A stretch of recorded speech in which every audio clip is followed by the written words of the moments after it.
జరగాల్సిన ఇలా ఉంటే పిడుగు మీద పిడుగు చిన్నగిరి పడినట్టు జూలై 15న సుప్రీంకోర్టులో జడ్జిమెంట్ ఇచ్చింది. ఈ జడ్జిమెంట్ ఏమిటంటే ఈ కొండల్లో అడవుల్లో లేదా భూమి మీద ఎక్కడైనా ఉండే ఖనిజాల మీద పన్ను వేసుకునే అధికారం, రాయల్టీ పొందేటటువంటి అధికారం రాష్ట్ర ప్రభుత్వాలకే ఉంటుంది అనేది జడ్జిమెంట్.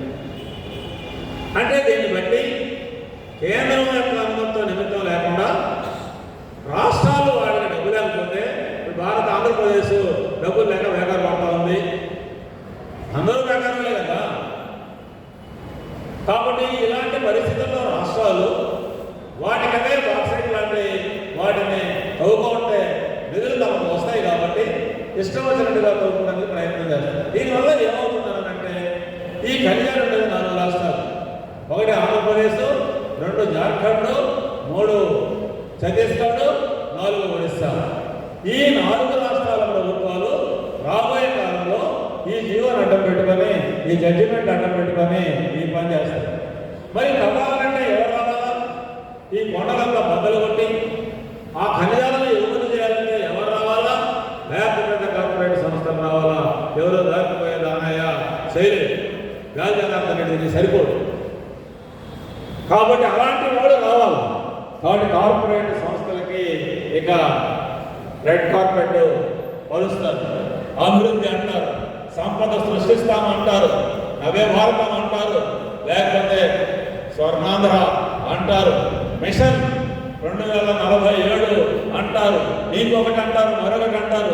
వీటన్నిటిలో భాగంగా ఈ జడ్జిమెంట్ ఆధారంగా పెద్ద ఎత్తున ఈ 4 రాష్ట్రాల్లో జరుగుతుంది. మరి టైం లేదు, నేను లాస్ట్కి వస్తాను. ఏం చేయాలి?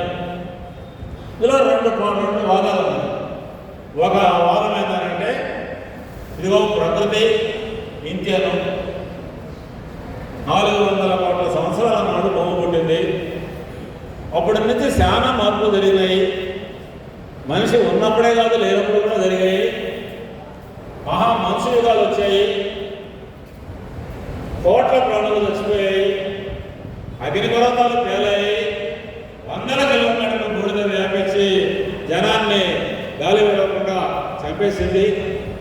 ఇప్పుడు మనిషి పని చేస్తున్నాడు, కార్పొరేట్ల పేరుతో, మరొకరి పేరుతో ఆదివాసీలు అన్యాయం అవుతున్నారు. ఇది ఇంతేను. ఈ విధ్వంసం తప్పదు. ఇది చూస్తూ ఉండాల్సిన సమయం.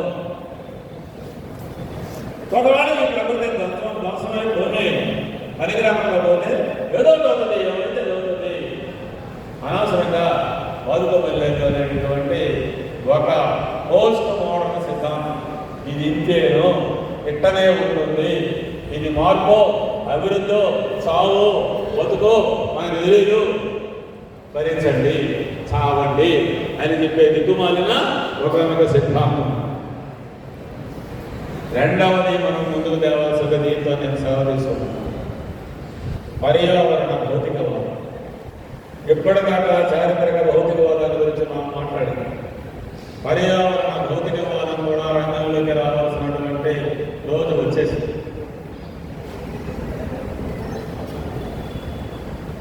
ఏమిటి అసలు ఈ అభివృద్ధిలోనే పొరపాటు ఉంది.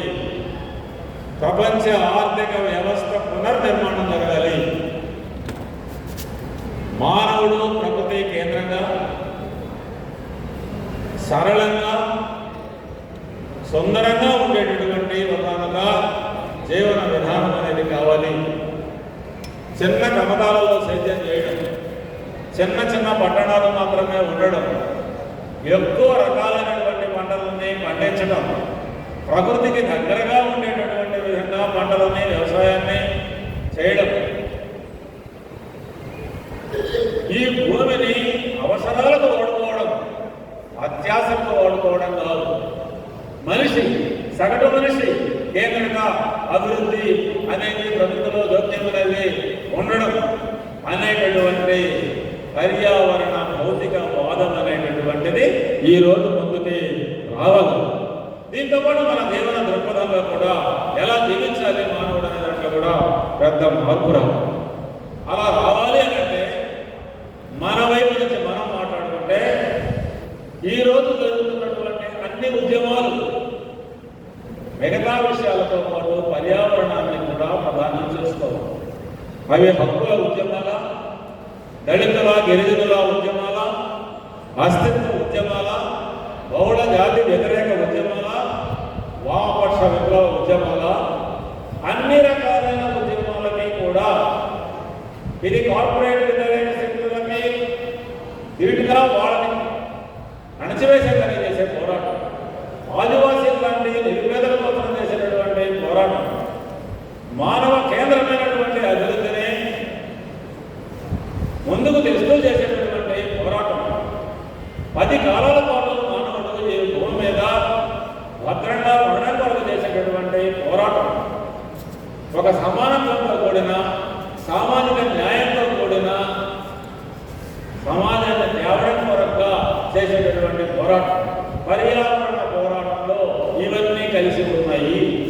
కాబట్టి మనం చేసే ఇతరేతర పోరాటాలన్నిటిలో కూడా పర్యావరణ పోరాటం అనేటటువంటిది చేయాలి.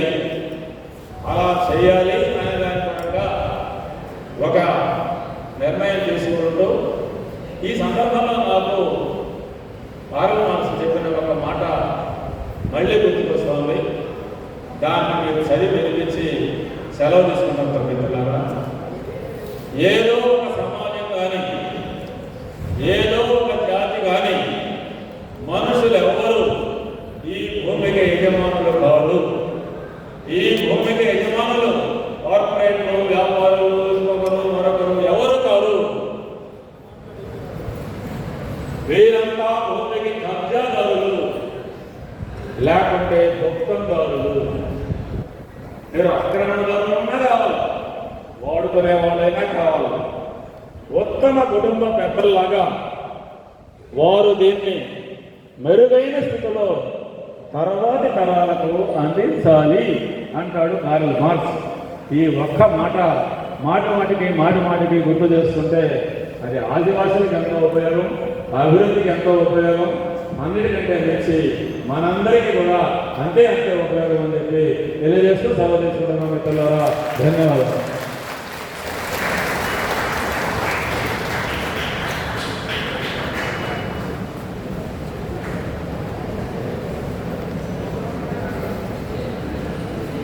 ఇప్పటి వరకు